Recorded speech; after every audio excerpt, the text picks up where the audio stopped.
Hello everyone. It is Tuesday, September 5th, 2017, and I have some very exciting news that is not necessarily related to the tech vlog, but it's something I'd like to mention because I'm really excited about it. And that is that I'm going to be moving in to a house that we're going to own. It's not in my name, I guess, but it'll be our house. So that's really nice. This apartment is okay, but some of the people who moved in recently are less than desirable, and it'll be nice to have our own place. So I'm really looking forward to that, and you can expect to see some changes, obviously, in the state of the room, because it'll be a completely different room, and there'll be lots of vlogs at some point showing you my new setup. So that'll be in the beginning of November. It doesn't close. The sale doesn't close until the 31st of October, so we got a little while to wait, but it's confirmed. It's all, well, it's not all paid for, but we put money down, so it's almost ready to go, and that'll be very exciting. Anyway, on to the tech vlog part. This is somewhat related to what I just said about moving, and it's that I'm going to be trying to clear out some of my stuff. So one nice thing about this house is that it has I'd like to call it a basement, but it's more of a cellar, if you know what the difference is between those. It's a basement is a little bit more finished. A cellar is usually not necessarily a dry area all the time, but there's a room down in the cellar that is not finished, but it's done up so that it is a dry room, and it's got tons of shelving built out of it's very sturdy shelving built out of 2x4s. It's not going anywhere. It's screwed into the wall, it's screwed into the floor, the concrete floor, so it is very sturdy.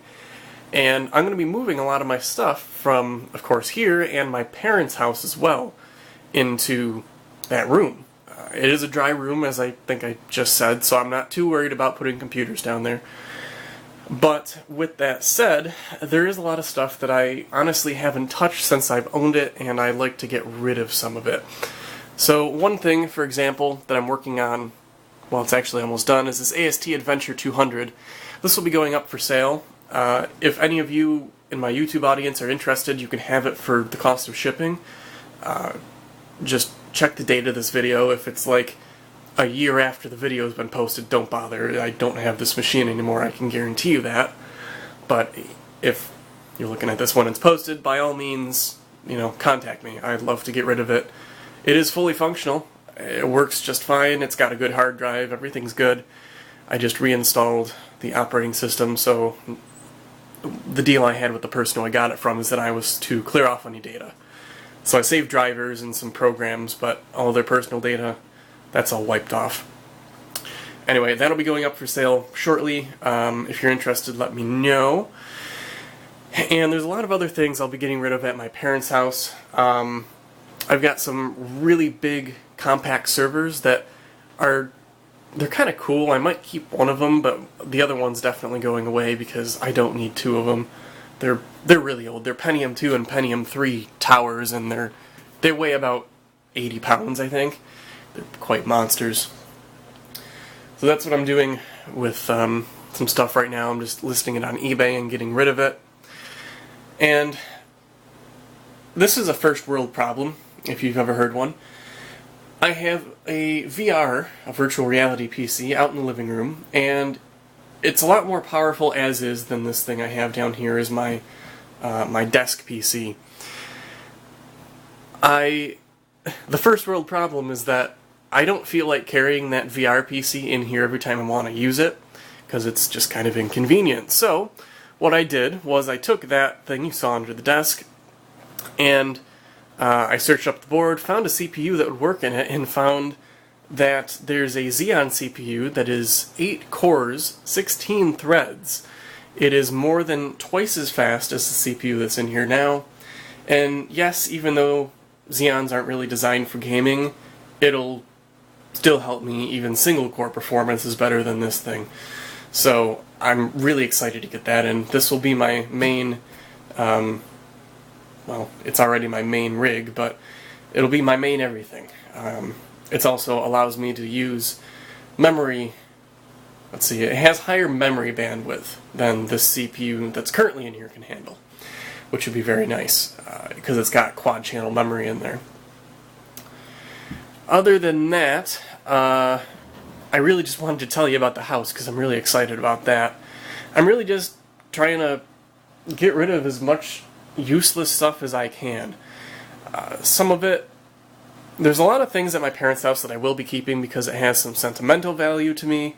For example, the computer I used growing up, I still have that. That I'll definitely keep no matter what. But there's other things, like I've got a couple of older, I think I've got like 3 486 machines. I don't need 3 of them, I just need the best one of them. I'm not going to use all 3 or 4 or whatever I have all at once. I just need one good one. So I'll keep the best and get rid of the rest. That's kind of my motto for the next couple months. The same thing goes for iBooks. I did an iBook refurbishing project a couple of years ago, and I've got, I think, 7 iBook G3s. They're all different. They're all varying CPU speeds, but like if you have a 400, you have a 500, 600 megahertz iBook G3, 700. You've seen them all. They're all pretty much the same. So again, I'll keep the best, get rid of the rest of those, and really just kind of slim down everything I have.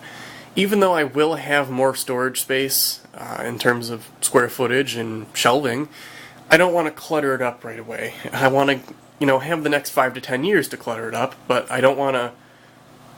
It'll make it easier for us to move, and it'll make it easier for me to reorganize stuff if I just get rid of some stuff now. And I think that just about does it for this one. There's nothing else I can really think to discuss right now. One last thing, I guess. I'll end on this. As you've probably seen before, I've got this pair of Voodoo 2 cards. I think these are Voodoo 2. I cleaned them up. I actually gave them a bath in hot soap or warm soapy water and some isopropyl alcohol. Cleaned them up, and they look absolutely immaculate right now. They look great. But you'll notice I need the other one. And maybe you won't because the lighting is kind of terrible here. But some of these, that's better like that. Both of these cards, they were sitting in the bottom of a computer case when I got them, and even though they look okay, they are actually missing some things. For example, there's a capacitor that goes there, so you see it's diagonal to that chip, and this card has it there. There's that which is missing right there, kind of diagonal and up to the 3DFX chip, and it is there. So I need to find a way to find out what these capacitors are, or maybe find a schematic for these cards, something to help me out with that. And you know what? Maybe I won't do that after all, because this is literally the first time I've noticed it, but I'm looking at it now, and although the camera won't focus, you can see right about near the tip of the screwdriver there are some bent pins. Well, that just makes me really sad. God damn it. Well, anyway, they didn't work in the first place, and they were literally in the bottom of a bin, so I'm not I'm not too worried about that. I guess I'll sell these for parts as is if somebody wants them. Otherwise, they'll just kick around here till I get around to fixing them. And I will end on that. Thank you guys very much for watching. I hope you're as excited as I am for the upcoming months where I'll be moving and changing things around. I know that I'm very excited. And I'll end it here. So thanks for watching, and we'll see you in the next video.